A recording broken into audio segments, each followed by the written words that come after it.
साथ संगत जी, सत्संग शुरू करने से पहले आपसे बेनती की जाती है कि आज का सत्संग बहुत ही ज्यादा महत्वपूर्ण है तथा प्रेम से सुनने योग्य है, क्योंकि आज के सत्संग का विषय है कि जो हमारी रूह है इसको परमात्मा से मिलने का वियोग कब पैदा होता है। बाणी हुजूर स्वामी जी महाराज। सत्संग के वचन।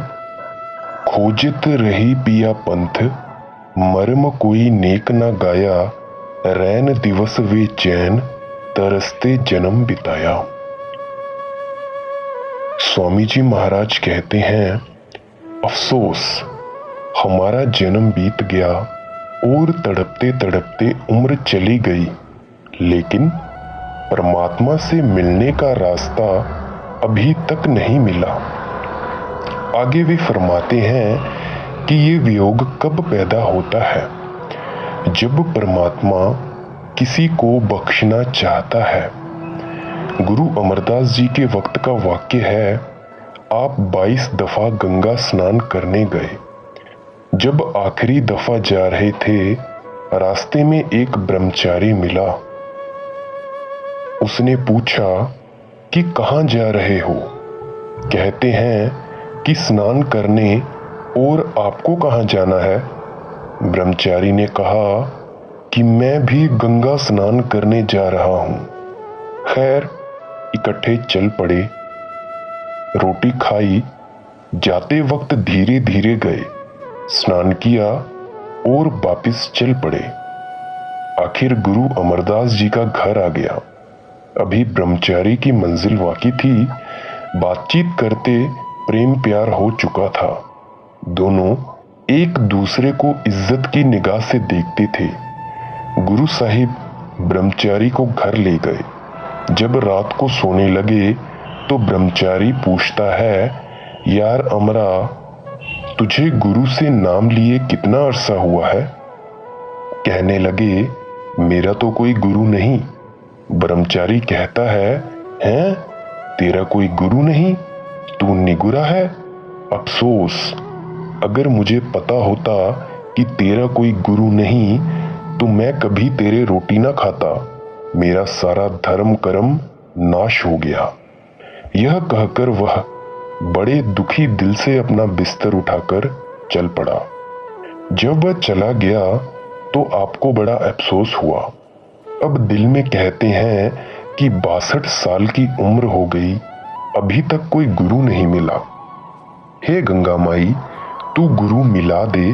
हे गंगा माई, अब तू गुरु मिला दे। ऐ मालिक, कोई गुरु मिला। इसी चिंता में रात भर नींद न आई। जब सवेरा हुआ, बीबी अमरो, गुरु अंगद देव जी की लड़की ने, जो कि आपके भाई के पुत्र से ब्याही हुई थी, वाणी पढ़नी शुरू की। रोज सवेरे उठकर वाणी पढ़ती है, हृदय में लगती है। प्यार से अंदर जाकर सुनते रहे।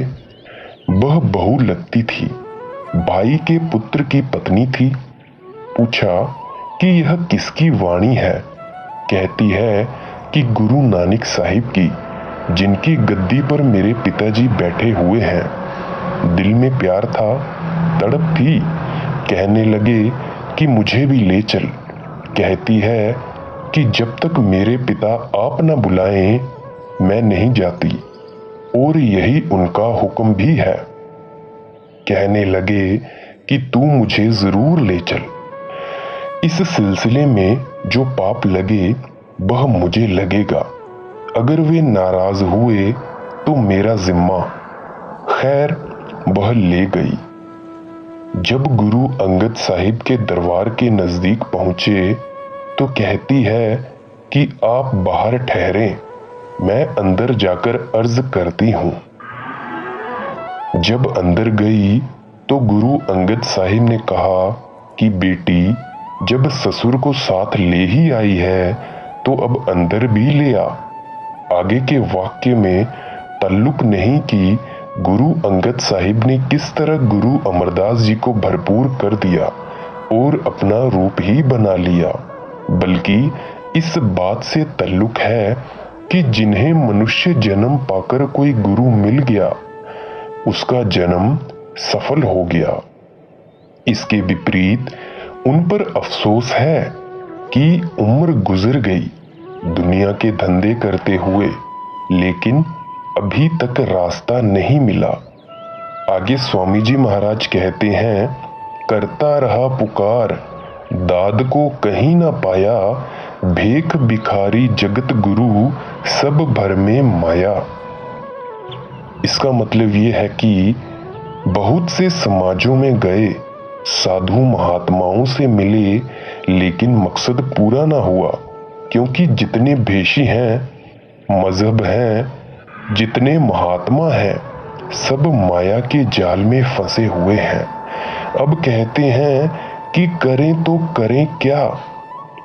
अब आगे गुरु स्वामी जी महाराज फरमाते हैं, शब्द बिना खाली फिरें सब धोया खाया, अब मिल गए पूरे सतगुरु उन भेद सुनाया।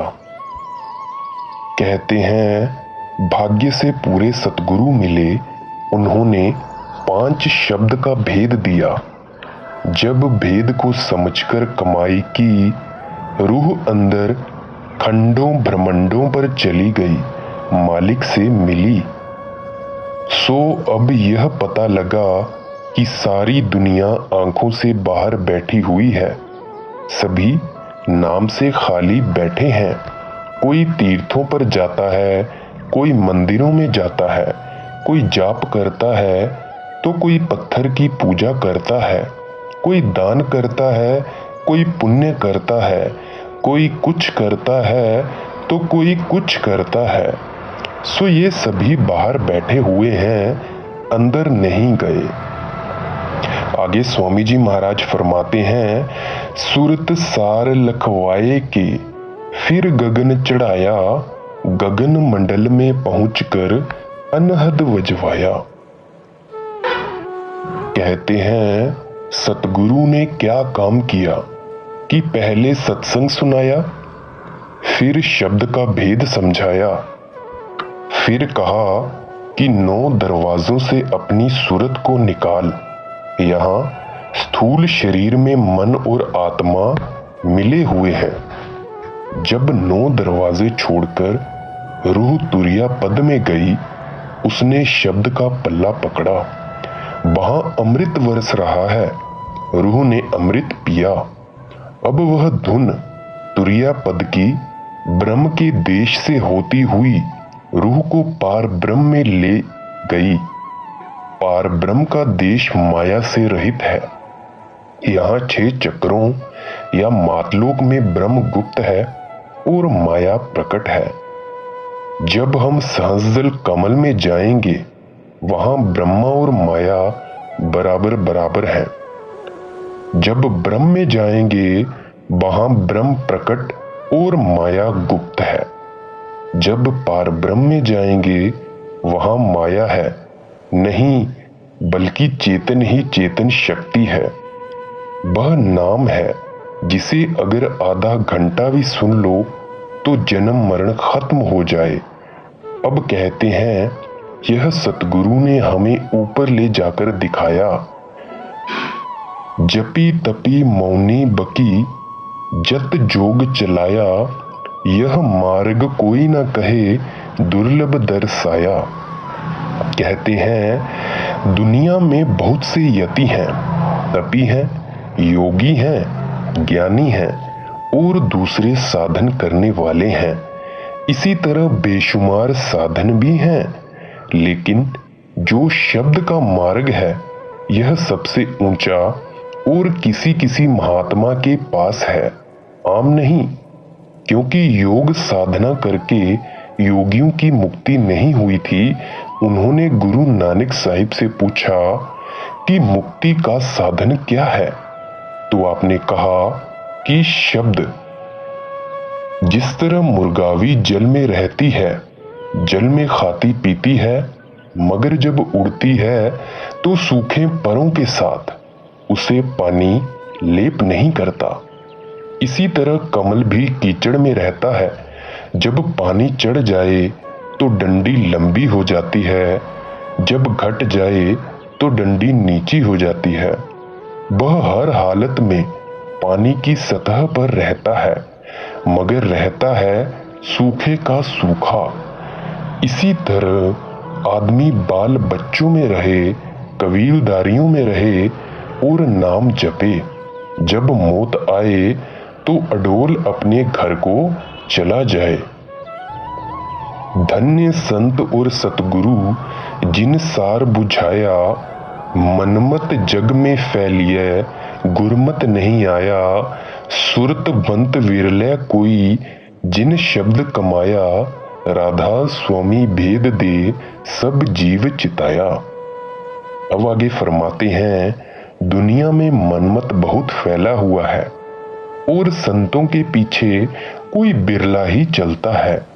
कहते हैं कोई बिरले ऊंचे कर्मों वाले यानी बड़े भाग्य वाले हैं, जिन्हें सतगुरु ने भेद दिया और उन्होंने कमाई करके अपना जन्म मरण खत्म कर लिया।